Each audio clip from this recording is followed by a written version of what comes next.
Bitcoin is bouncing back hard after briefly touching under the $10,000 mark the other day. Cuba is exploring cryptocurrency as a way to free itself from odious US sanctions. The UK is seeking to ban crypto derivative products for its citizens. Facebook's Libra coin is already falling on hard times, and crypto is coming to ATMs all across America. So much happening, guys. Exciting times. Now, if you want to be playing the markets and to be longing Bitcoin when you see these big dips happening, then go ahead and check out Bybit. There is a referral link down below. You can get $10 in free Bitcoin just for signing up, and you get a further $50 in free Bitcoin after depositing 0.2 Bitcoin or 6 Ethereum. Bybit also offers contracts where you can long or short Ethereum, EOS, and XRP. Now, guys, this is a margin trading platform, so please understand that while, yes, there is a high profit potential, there is also a high risk potential, and that this is only for experienced traders. So Bitcoin's big dip has been followed by a strong surge, with Bitcoin climbing 20% yesterday. Absolutely wild times. And this quick turnaround I actually see as something that could be very bullish for Bitcoin, as we see it really proving that the markets and that the interest from buyers remains incredibly strong. We continue to see big buyers gobbling up Bitcoin by the millions of dollars at a time. Institutional interest has never been higher, exactly at a time when there are multiple on-ramps being built to cater for those institutional clients. And retail investors are starting to show up in large numbers, guys. And of course, the halving event is getting closer every single day. Now, obviously, guys, all that being said, we still have some pretty big price hurdles to overcome, even from the 13,800, which is a recent high, to, of course, crossing back over 20,000 at some point. Anyway, today's first big story comes out of Cuba, which has announced that the Caribbean island nation is actually exploring the use of cryptocurrency in order to bolster its finances. Now, look, you may have a negative opinion of Cuba due to their government and what you may have been told by the media. And honestly, guys, I'm not here to discuss the pros and the cons of communism or any of that kind of stuff. I'm here to talk about freedom. I'm here to talk about Bitcoin and cryptocurrencies. You can go ahead and hate the communist government of Cuba if you want, but I honestly find it incredibly hard to support financial tyranny. And the sanctions regime against Cuba has been a weapon of tyranny wielded by the United States against Cuba for 6 decades. There has been an economic war against Cuba for 6 decades.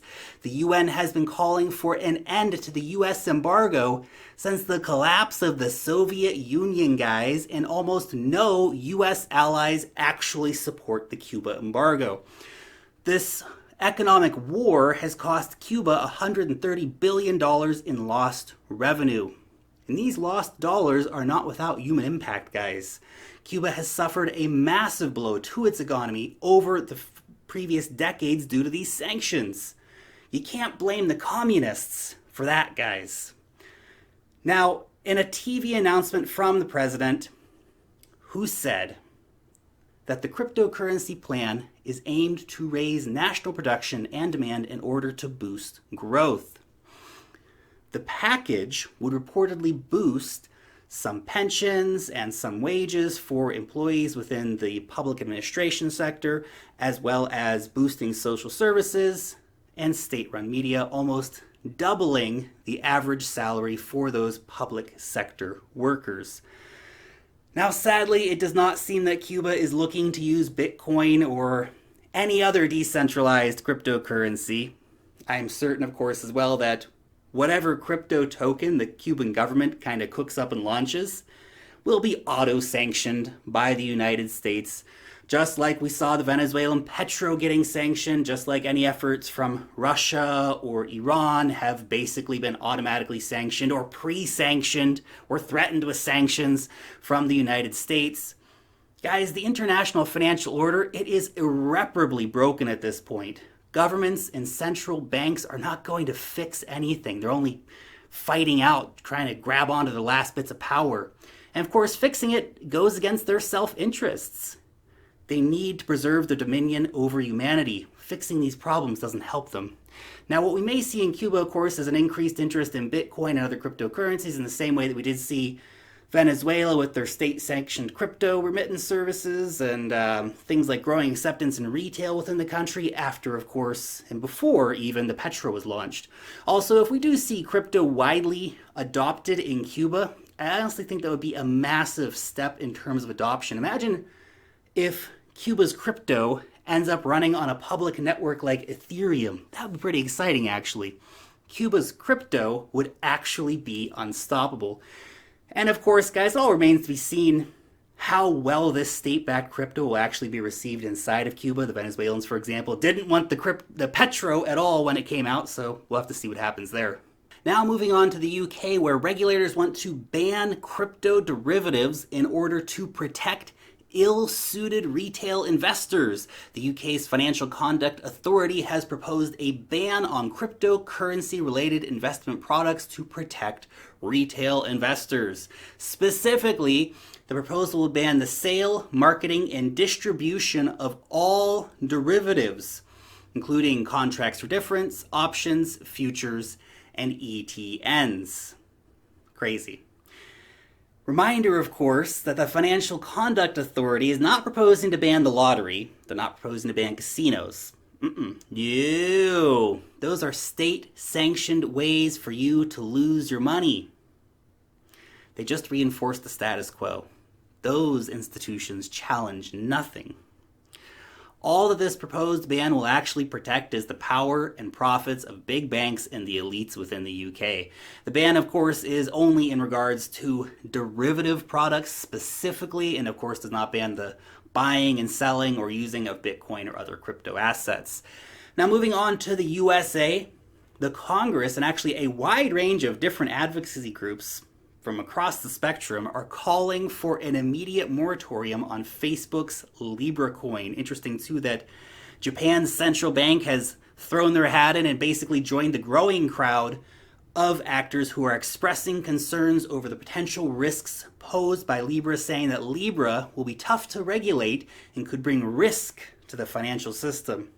Now, some of these specific concerns which are outlined include things like Libra being a threat to the U.S. economy, fears of it being used to evade U.S. sanctions, Libra's threat to competing financial institutions. Now that's basically translated as the banks having their power and profits threatened.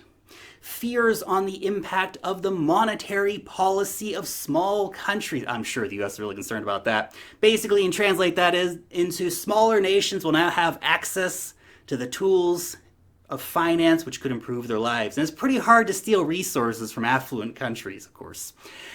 And also, more practical concerns have been brought up around things like consumer protections or, particularly around like lost funds and privacy and things like that. And of course, they brought out our old favorite boogeyman, the money laundering machine, which is a big business for major commercial banks. You cannot have Facebook strong-arming its way in to the insane profits that the commercial banks are currently making from laundering money all around the world. That's their game. They don't want Facebook in it. It seems that Libra has hit a little too close to home in terms of being a threat to the banking cartels and the central bank's control of your money. And of course, this makes you realize, once again, why Bitcoin is so freaking awesome, guys. Honestly, there is no one to be called into Congress. There is no way for Congress to shut Bitcoin down. The concept is ridiculous. Bitcoin is above all of this drama. And to be honest, guys, no one's going to cry for Facebook if Libra never happens and they waste a bunch of money trying to launch it. Who cares? But it does show that the government will work very hard to shut down any challenges to their power when they can do it, especially if they can do it easily. And no, Bitcoin does not need Libra, guys. Libra is probably still going to happen in some form or another, but honestly, Bitcoin outshines any of these corporate plays for financial domination in every single way. And now to finish up for today, there is a massive adoption story coming out of the US. A company called CoinSquare, which is a Canadian cryptocurrency trading platform, has actually bought a controlling stake in something called Just Cash.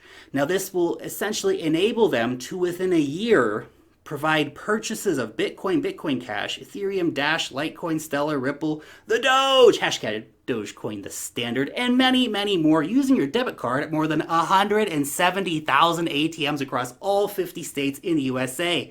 What? That's crazy, guys. All that's required is a software retrofit on already existing machines. That's massive. Now, obviously, this is incredible in terms of adoption. It takes us from 5,000 crypto ATMs to 175,000 crypto ATMs within a year.